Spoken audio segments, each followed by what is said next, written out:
And we are directly approaching our highlight of this evening, the high-level military forum, and I would kindly ask General Jörg Vollmer, the Behörden Spiegel strategic advisor, and the chiefs of the services to come to the podium.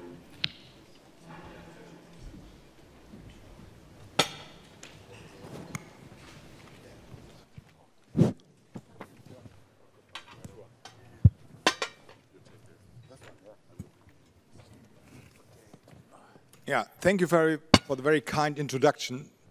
It's a challenge now to fight what is better, our podium and our discussion or the dinner. We will win. First of all, I have to apologize for the title. It's called Deterrence and Defense in the Central Region.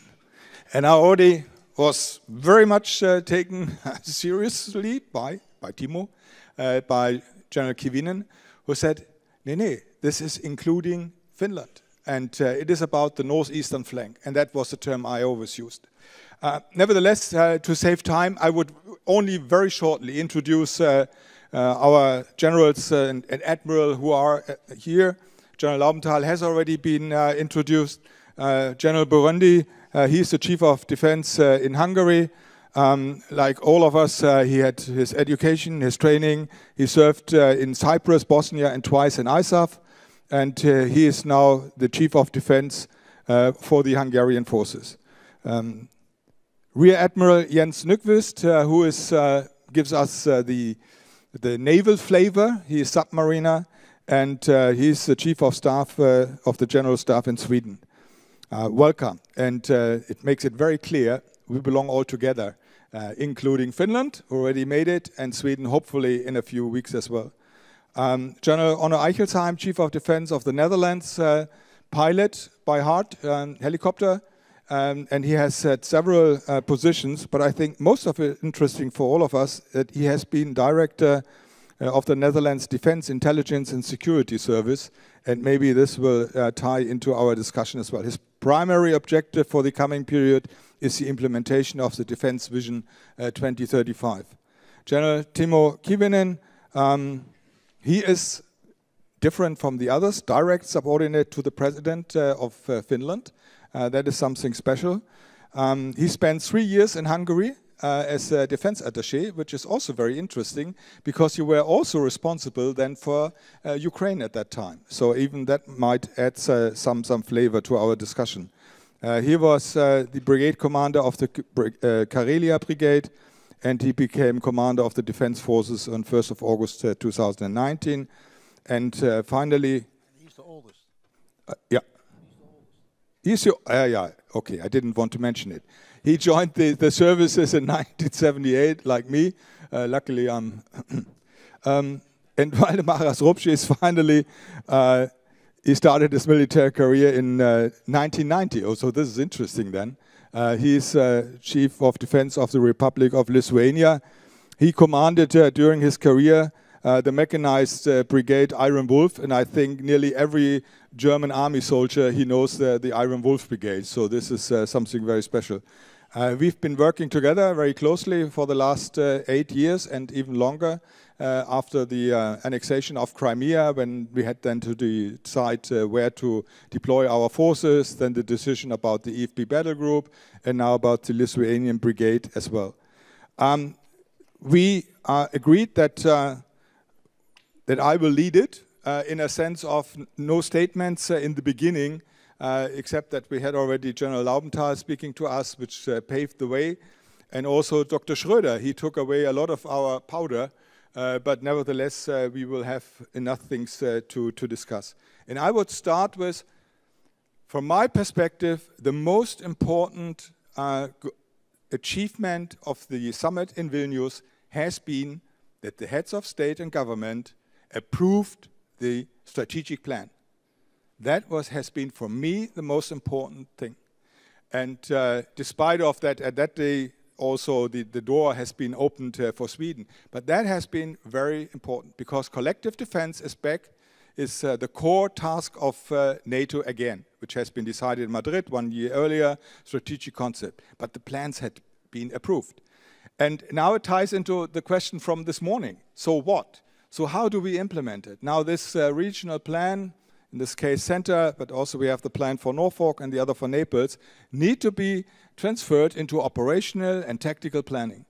And they very much rely, of course, on the assignment of forces. The assignment of forces in the categories 10 days, 30 days, 180 days. So nations have to provide the forces. And if we talk about capability gaps, so there are two processes from my perspective, and I would like to hear from you how you see it, is that we have operational planning and capability planning, where General C will brief us tomorrow with the NDPP process. So, but now that we have regional responsibility again, this will allow that nations decide where they assign their forces. And then my thinking about is, you provide the forces and you're responsible that they are combat ready. In a sense of stop PowerPoint warfighting, where you have divisions, brigades, and so on. They have to bring the enablers with them. So everything, and that goes for naval forces as well as for air forces as well, bring the whole package. If you assign the forces, you're responsible. If you can do it alone, fine. Otherwise, you have, like we do it with the Netherlands, this close cooperation with the forces together. So the question then is, what's your view on it about responsibility to provide the necessary forces? John Eichelsheim, you were nodding. Yes, it's a very good question. There are actually 2 points on your thoughts. That is, how do we develop our forces for the future when we have to develop the forces for the regional plans that are actually in place in the very short term? So first of all, from my perspective, we have to make sure that we have the enablement in place. You mentioned the Vision 2035, or for me, the White Paper 2022, where we have decided to put almost 80% of the extra money that we have in enablement, just because of this.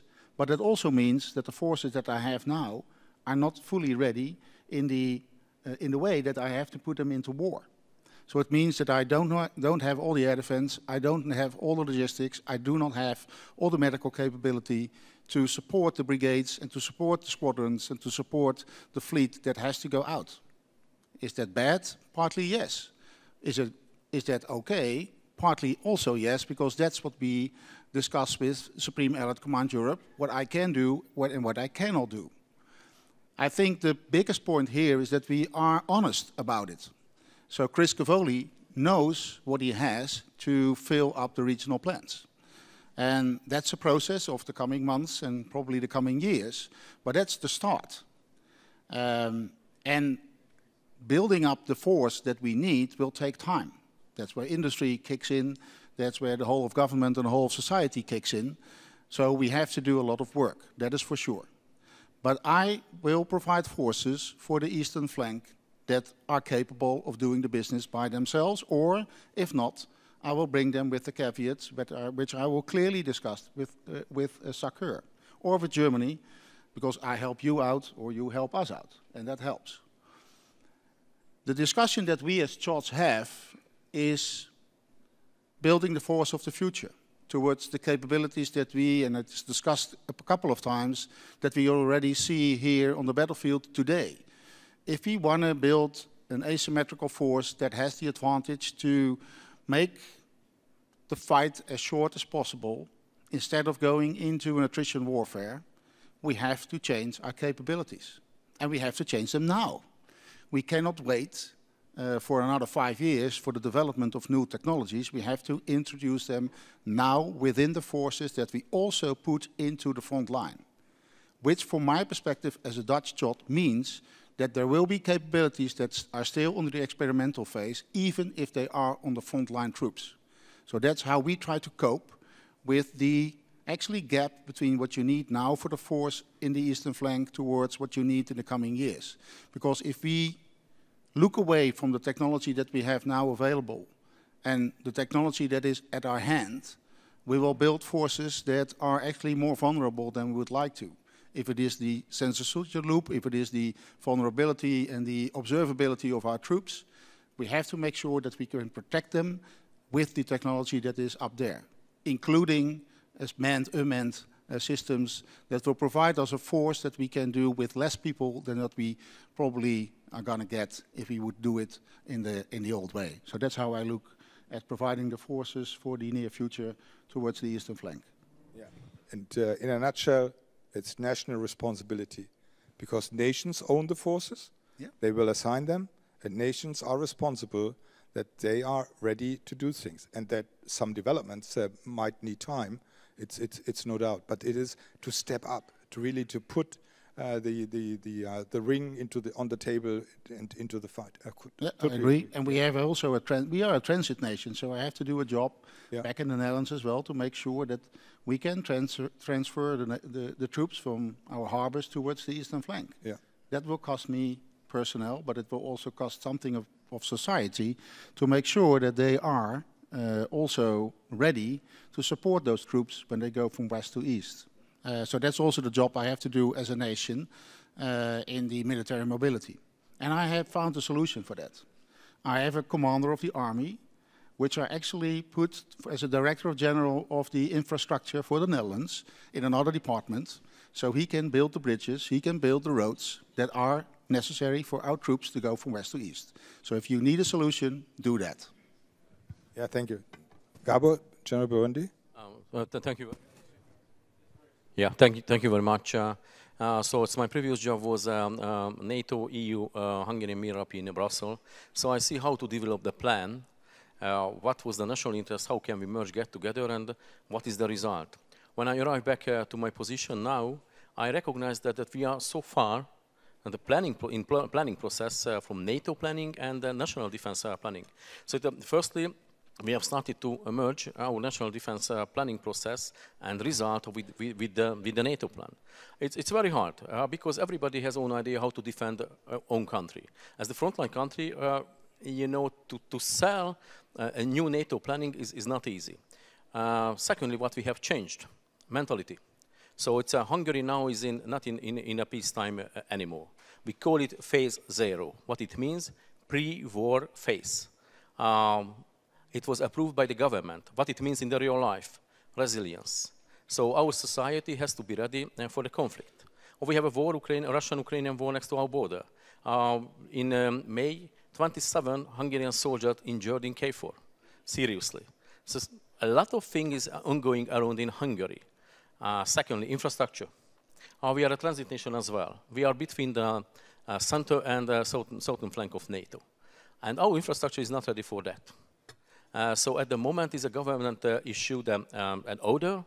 If you have a new bridge, new road, or new infrastructure, it should be or have to approved by the Hungarian Defense Forces. Thirdly, to improve our reserve system. Now we had an exercise we have finished last week. And it was the first time after 30 years when we ordered reserve forces to come and to serve. Not kindly ask them, if you have a time, please come to the Hungarian Defense Forces. It was ordered. Frankly, it was not easy. But many of them just carry out the order. And they had to protect the critical infrastructure. It's very good. Now, what is the critical infrastructure for us? How can we protect it? And the reserve force is ready for that. It's a great. What else? Transformation. We have started a transformation get-together with General Vollmer many years ago. So we are lucky because all contract is ready for the Hungarian Defense Forces. But at the moment, we are not sure that everything is proper what we need for the new kind of war. The transformation program is what it means. Enables. I am so frank with you. It's missing from that. Everybody wants to buy a tank and IFVs and helicopters. Is nice.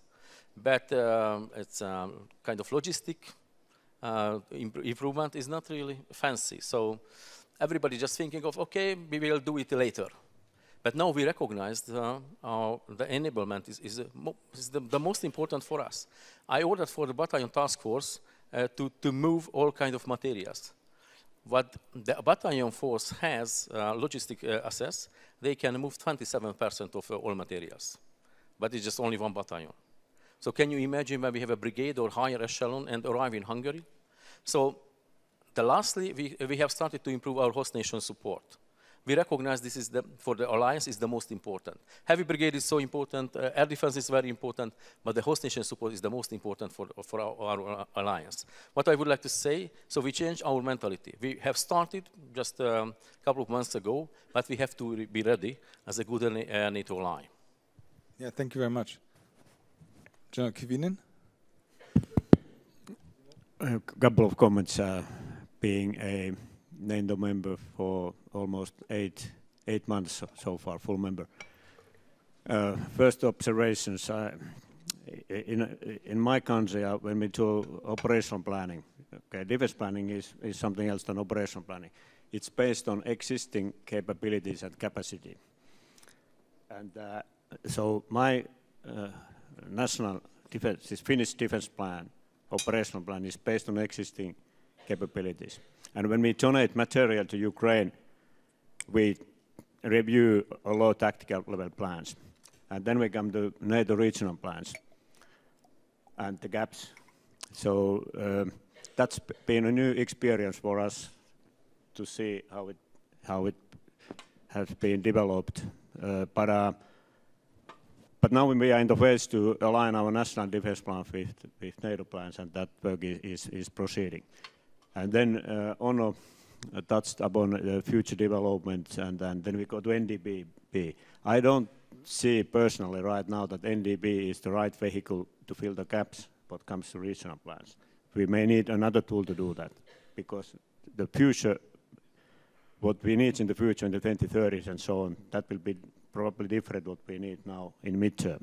So therefore, there's a lot of work to do, but as a frontline nation, just to add on, I see the Article 3 piece as the first layer of the collective defense. So we need to keep that, in place and to do what we can do for that in a way that it serves the whole alliance, especially the northern region. Yeah, thank you. Valdemaras, would you like to add? It worked. Really, I could share everything what was said by Gábor, Onno, or Timo. We have Baltics, or particularly my country has one difference, that we are receiving country, and the assigned troops, NATO troops, allies troops, should come. I fully agree with you that they should come in the highest combat readiness status, and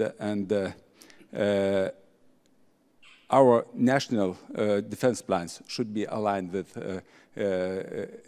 regional center plan, and now we are looking for the tactical plan which needs to be developed by multinational core Northeast, and because we are so land-centric forces, we should align especially with this plan which will be developed in Stettin. And also the major task for us to make a proper host nation support plan, because we should provide to upcoming forces what necessary, or all necessary host nation support in order to receive the tier 1 troops to Lithuania, but also we need to prepare all necessary facilities, installations, and all necessary logistic for the reinforcement, the troops which are coming in tier 2 as well. There are some specific tasks for Baltics, not only looking for this vital area as we call Suwałki Gap. Now we are focusing to the Suwałki Gap, but beside the Suwałki Gap, we have plenty of tasks which we should or must fulfill in order to receive allied troops to Lithuania. Yeah, okay. Admiral, before you pick up, I would like to add one point. Now, with the accession of Finland and Sweden, hopefully, in due time, we will always need the Suwałki gap, fully understood. 2 years ago, everybody was talking about the Suwałki gap. But now, with your two countries, now we have the strategic depths or the support lines then across the Baltic Sea. And I always call it the Mare Nostrum. Because if we look at it, it's Sweden, Finland, Estonia, Latvia, Lithuania, Poland, Germany, Denmark, and if we look at the Kattegat and Skagerrak, it's also Norway. So these are all NATO countries. And in all of our discussions before, we were always focused on the A2AD bubble of Kaliningrad. My vision is that we will create the same kind of bubble over the Baltic Sea. But that relies on all of our nations surrounding it and have a common understanding how to organize and how to fight it. And that gives also the question about maybe a maritime component command there, how to coordinate. But it's a question about how to coordinate and if you have the same view. And with that, I would like to hand it to you, Admiral. You can, whatever. Okay, thank you very much.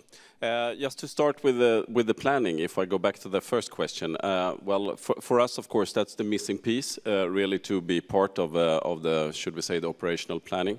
Right now, it's prudent planning, but it's still, of course, not into the operational planning for it.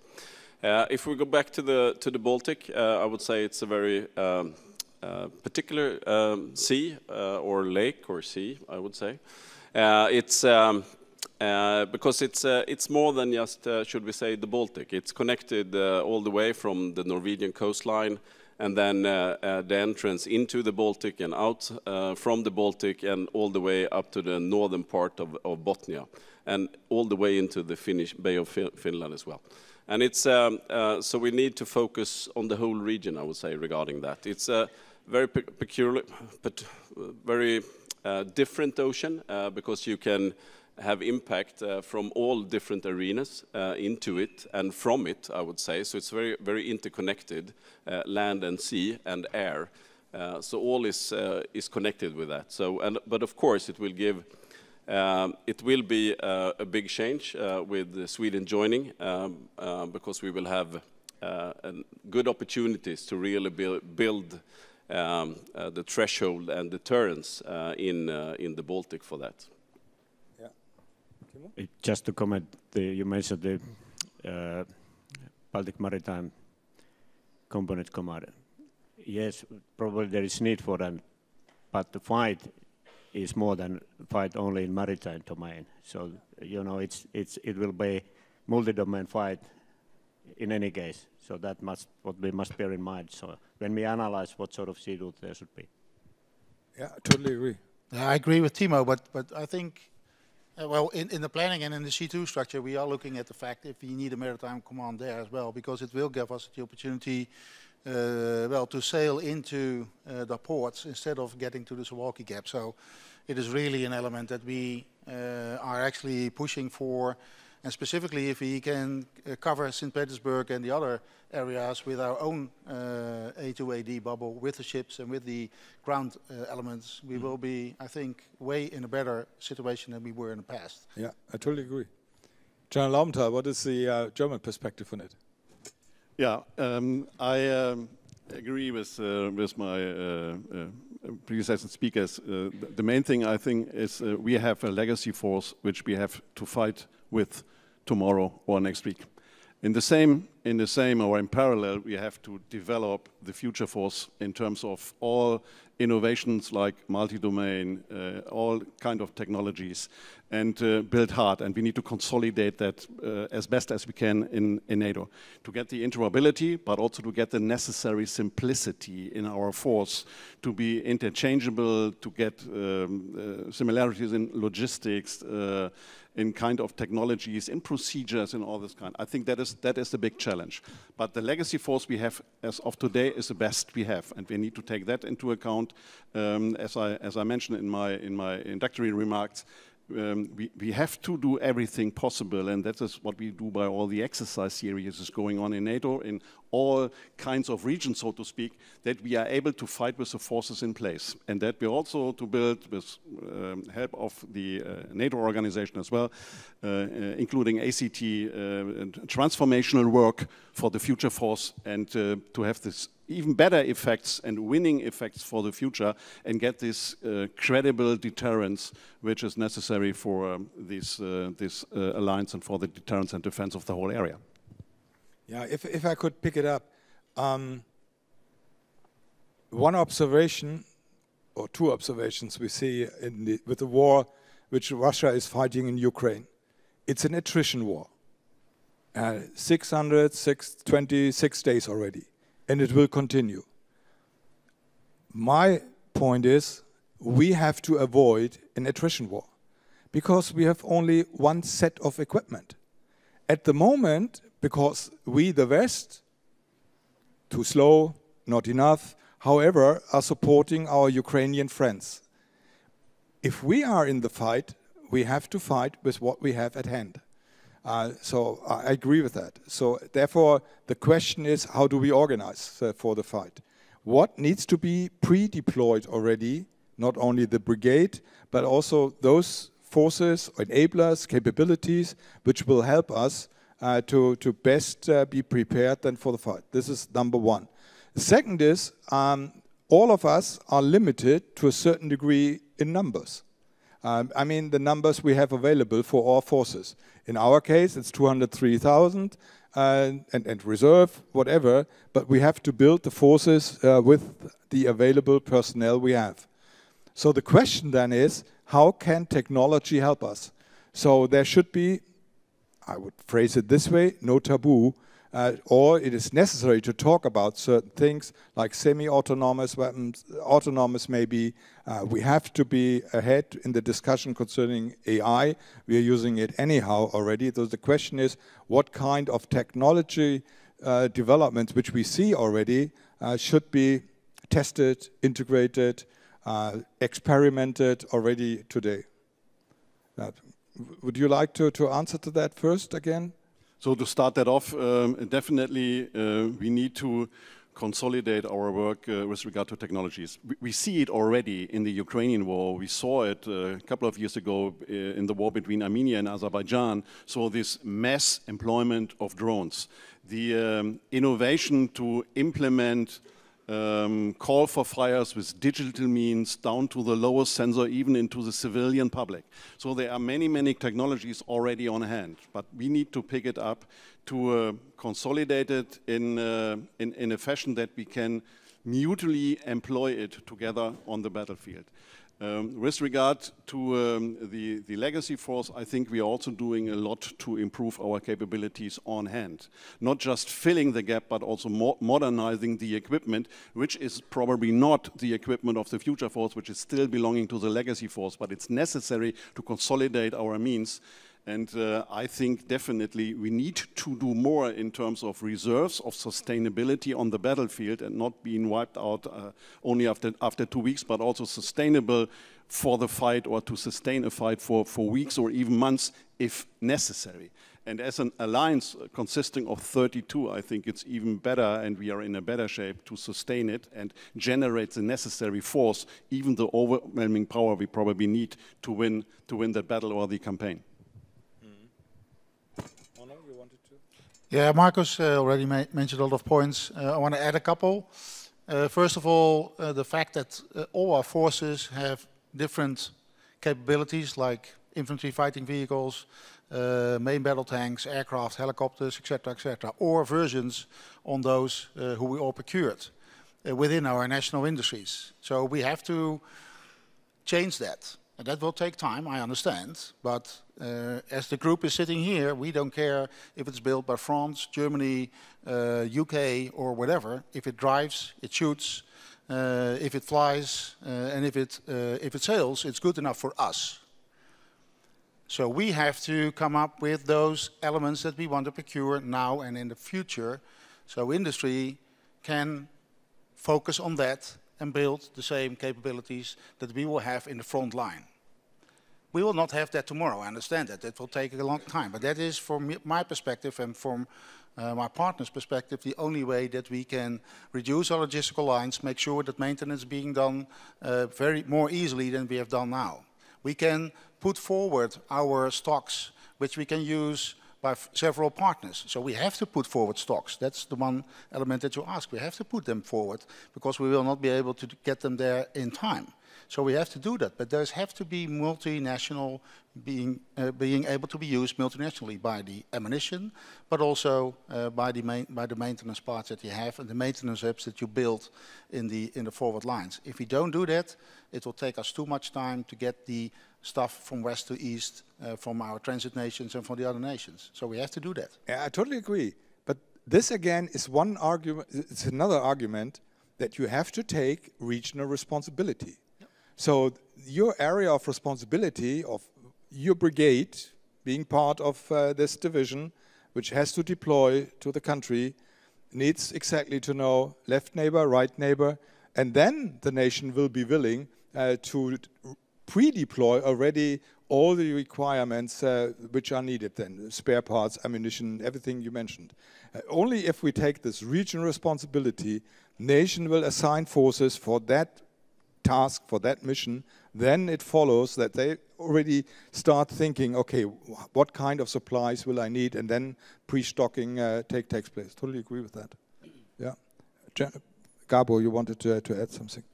Thank you very much. As a smaller countries or a middle-sized country, 10 million people, unemployment rate is 2.5%, which means we can't raise the number of the Hungarian defense forces. So we have almost 30,000 people in arms, and we have reserve forces, but because of the economic reason, we can't go up to 100,000, something like that. Secondly, yeah, we have to avoid, it's a trench war, because the mass will win. Russia has mass, frankly. We built up a Surovikin line in Hungary. It's 6 kilometers deep. And we have a research, how can we break through? We can't. We have the most updated tank, Panzerhaubitzer, Lynx, and other stuff. We can't. A 6 kilometer deep engineer line, you can't do anything with that alone. And how is going to the artificial intelligence and the technology superiority? We need the other way. We have to use the new technology. The question is how. It's a very good question. We have a research on that. And frankly, we haven't received the answer. So that's why we need to share our experience. First strike, active defense, and other stuff. We have to exercise them day by day in order to avoid a trench war. Mm-hmm. Yeah, and the point on the autonomous systems, that's actually the course that we take. So we understand that we have to build forces that are available tomorrow and today. So we want to invest in combinations between manned and unmanned teaming. So if it's a main battle tank, it has to be capable of manned-unmanned teaming, and you need the unmanned portion as well. If we don't do that solution with industry now today, and we don't invest in it now today, we will not have it in the next 1 or 2 years. So everybody understands that it is not available today at this moment. Well, if you look at the other systems like maritime warfare and air warfare, it is now available. On the land portion, we have to make steps for that. And we can push each other to get there, because it will mean that we can do it with less people, and we can make the fight for us faster than what we can do now. So unmanned systems will be part of our fight today and tomorrow. And actually will be more and more capable of what we are thinking now. It will bring up the discussion of the ethical norms that we would like to use, but I rather have that discussion up front instead of doing it afterwards, because our opponents will do the same. So we have to defend ourselves against it, and we have to be able to use them as an offensive system as well. Yeah. Timo, you want to add? Well, I think most important have been already said, but it's clear that in 2030s, I don't know what is the percentage of unmanned platforms in all domains, I mean traditional domains, and how we utilize artificial intelligence, because only the amount of data what our sensors, F-35 for instance, etc., can collect. Human hands and brains are not able to analyze and manage it and deliver it. So we need to invest in these emergency technologies. That's clear. And I think in many countries there is a research and development efforts going on, but then in the end of the day we come to interoperability and compatibility. So I think even though NATO have had STANAX for decades, we should look into STANAX as well to make sure that we are interoperable and can be connected to each other in any sort of fight. Yeah, Valdemaras? Talking about new technologies or some capability developments, I see one of the risky discussions or speculations that some technologies could replace traditional capabilities. Especially talking about some lessons learned from Ukrainian war, that we should forget about main battle tanks, IFVs, IPPs, or just we could replace by drones. And you know, it is seems for the politicians, for some decision makers, it's very, very attractive to talk about new technologies, especially about some drones which could replace some traditional capabilities. But in reality, we should look very seriously and to avoid some speculations, even avoid to make some mistakes. Because finally, at least in our countries, finally decisions about the capability developments are made by politicians. And our recommendations should be very, very well assessed and provide to politicians. Because I see that the seize or the final goal could be made only by humans, by traditional weapons, but not by something artificial. At least up to now. It has to be combined. Yeah, Swedish perspective. Yes, I think the personnel issue is one of the main keys. One way of hampering that issue, I would say, is the development of technology innovation, of course, with unmanned systems, etc., that you can use, and not to forget as well space, the use of space, and how we can implement and get a better recognized picture, I would say, etc., and communication and all of that. And the last domain, or the next domain, of cyber as well, because that's really where we can, should I say, gain some, save manpower as well, and also gain some effect to the opponent for that. Yeah. Sorry, one more point. It's about the personnel, because you are right. We will not be able to get on the military side all the personnel that we need if you look at all the tasks that we have. But there are chances there, because the ecosystems that you can build together with the transport or the logistical part, or the companies that can provide you with capability in the back of your country, or transporting the assets towards Poland, for instance, if that's the line before the fight starts. Those are the solutions that we have to embrace. Like the medical support that we need, we cannot do that all by ourselves. We need companies and other organizations to help us there to get that fixed. So the ecosystems, or whatever term you want to use for it, they will be fundamental for the force that we need in the future. I would again go back to this point about using artificial intelligence. We're using it anyhow. So all the defense system of frigates, at a certain point, the commandant decides, now I have to activate it. Iron Dome is the same system. What we develop with Mantis, the same system. And in Article 5, we might use it even more. Nevertheless, at least in our country, in my country, we face a discussion. When ChatGPT came on the market, there was immediately a huge discussion. And the Netherlands this year you organized, it was your Ministry of Foreign Affairs, this conference in The Hague, RE-AIM, Responsible Use of Artificial Intelligence in the Military Domain.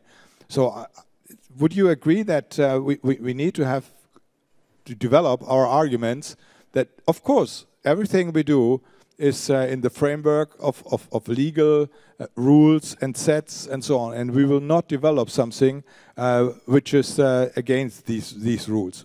That we need to have this discussion to be ahead of the wave instead of being washed away by the wave. Looking at General Laubenthal, we had for a long time a discussion in our country about weaponizing drones, yes or no. It's no topic any longer. However, this could be the next discussion which could hamper then the development and the fast procurement. So any viewpoints? How is it in Finland? Is there a discussion about it, Timo? Well, not that sort of discussion, but I think the basic line is that we can utilize artificial intelligence, etc., to the point that they are not, that the machine itself, if I use that word, are not able to decide the kinetic engagement, but there must be a human being make that decision. I think that's the liberal democratic view on that in our respective democracies. Yeah. Changing subject, but it ties into it. What we witness in Ukraine is a land-centric warfare. So therefore, land forces play a dominant role. Nevertheless, they rely on all the domains. So it's Air Force, it's Navy support, it's cyber, information, it's space, which has been mentioned already. So the question then is how to organize it. Sometimes we have, some people have the illusion, I would say, huge cloud and everybody can use everything. My point is no. So there will be a structure, and depending on strategic, operational or tactical level, you will then get the assets you need for a certain time until you have fulfilled your task, and then these scarce resources then will be apportioned to another commander. General Laubenthal, you picked immediately the mic. Yeah, I cannot imagine now or in the foreseeable future that we get rid of this organization of a defense line somehow with either corps or division or brigades, same as what we see in Ukraine. So there has to be somebody responsible, and there's not everybody accessing a big cloud, getting data out and doing whatever just fits his or her own purpose on the battlefield. I think it has to be structured, it has to be organized. Therefore, for the multi-domain discussion, I think it's very important, and we see it with our American friends. They are now bringing first units on whatever tactical, on the operational level, to start implementing multi-domain contributions or the concept of multi-domain. So it's fine that we talk about multi-domain on NATO or in Center of Transformation, but it's also necessary that we start doing multi-domain from the tactical level maybe to the top. And that goes for Navy, that goes for land formation, that goes probably for air as well. And with that, have the C2 ready to organize it and do the testing and the implementing in parallel. I think we need to do that quicker, we need to do more in that, and that is an imminent challenge for the future. And very important is that not one nation or a powerful nation is too far ahead of us, because we need to work together. It has to be interoperable, it has to be simple enough to work together and get the necessary control measures implemented. Yeah, so everybody agrees? I would just add on that you mentioned that C2 must be developed in place to make it all happen, what you mentioned, but it's not only C2, it's SOPs, TPBs, so I think that's also the one piece of that. Yeah, I totally agree. This geography is matter. So it's Europe is a land-centric multi-domain. I'm so skeptical on that. I hate the PowerPoint, you know. So it's everybody has a linkage. Everybody has an information and superiority. But in the real life, it doesn't work like this. So it's a lot of experience coming from Ukrainian and Russian war, and we have to recognize that we need a clear C2. End of the day, two soldiers will fight against each other. Even you have a lot of technology and new equipment and other stuff. So, frankly, very few people can understand and can implement as a multi-domain. So, in a middle-sized country, we call it combined task force or something like that. First, we should learn that, and after it's going up. So we are a little bit skeptical on this issue, frankly. Yeah, thank you very much.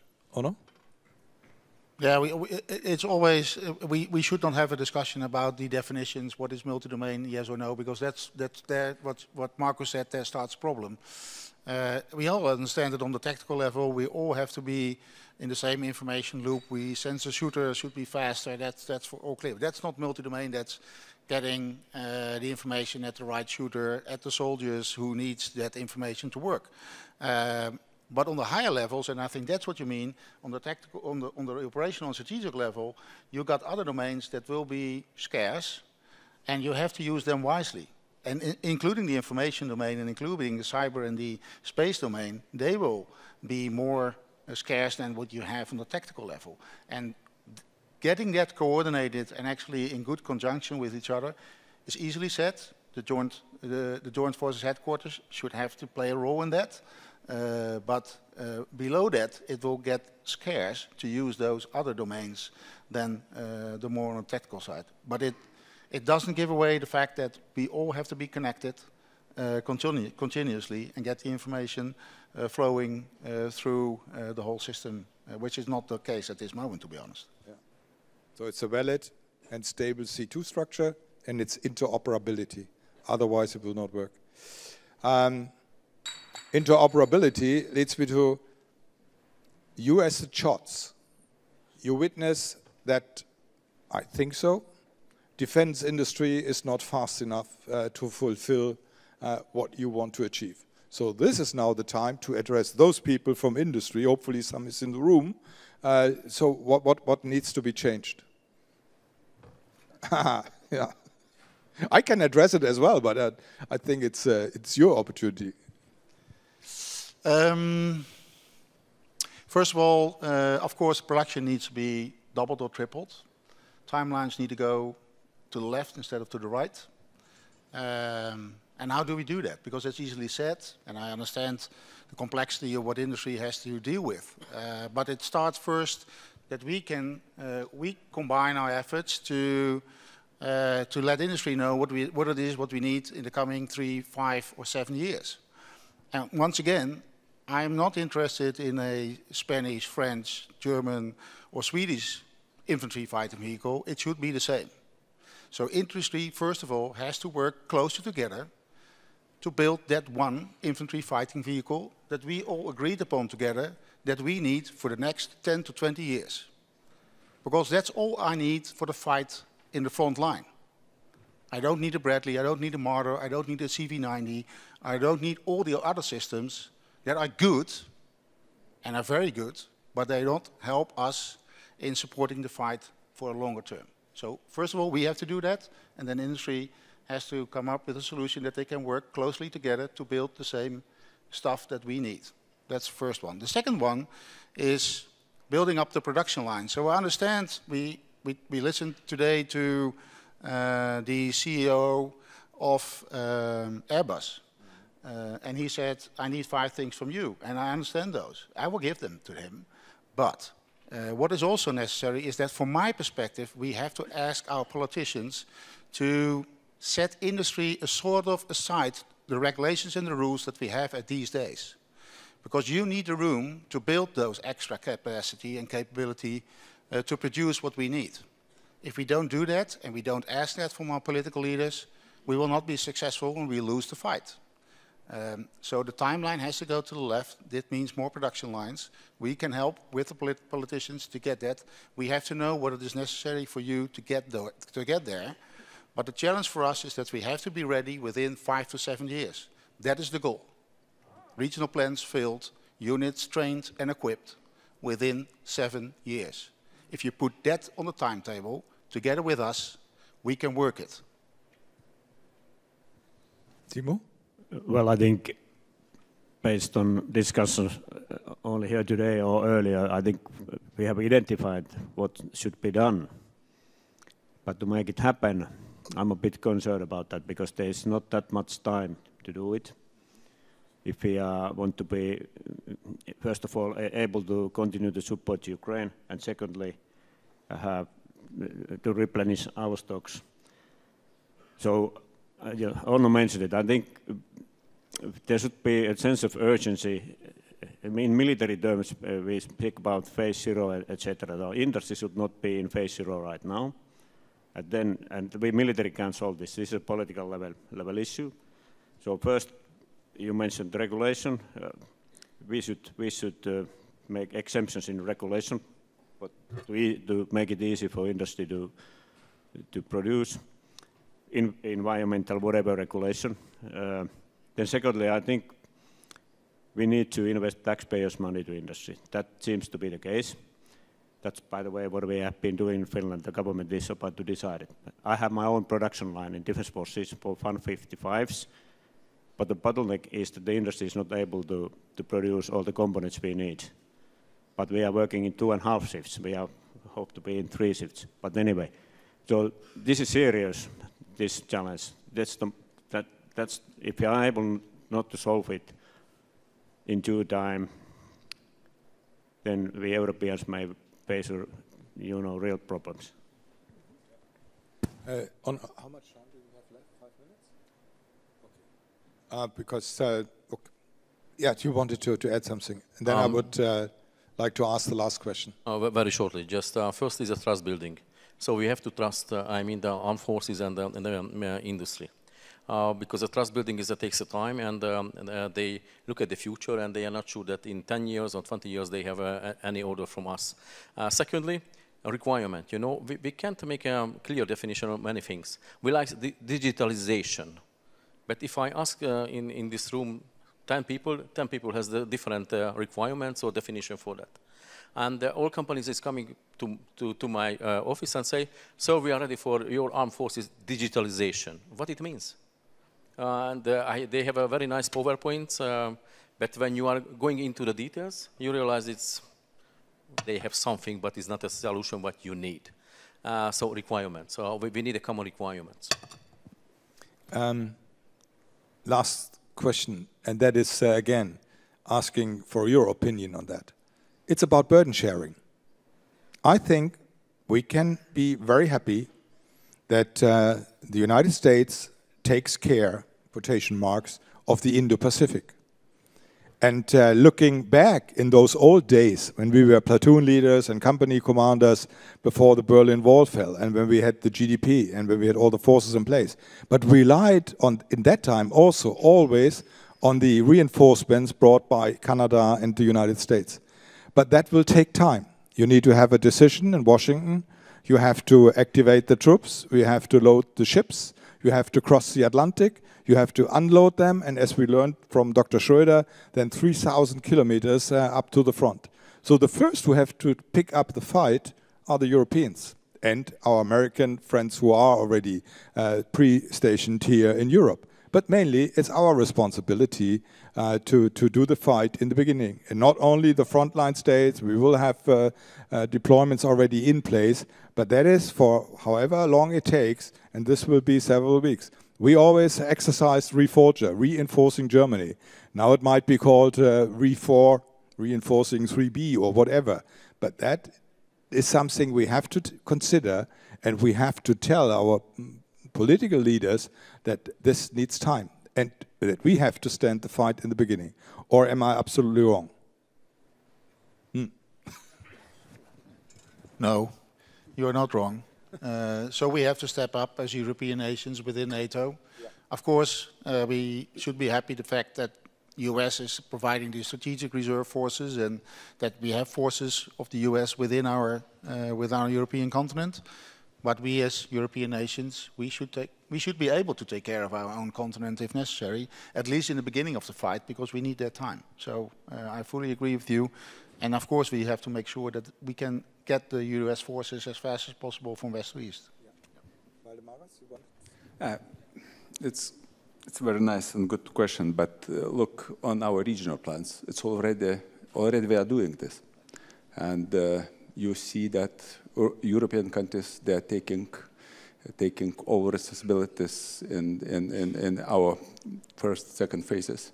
Then we will be supported by US. And by the way, we could come to the previous question. If we taking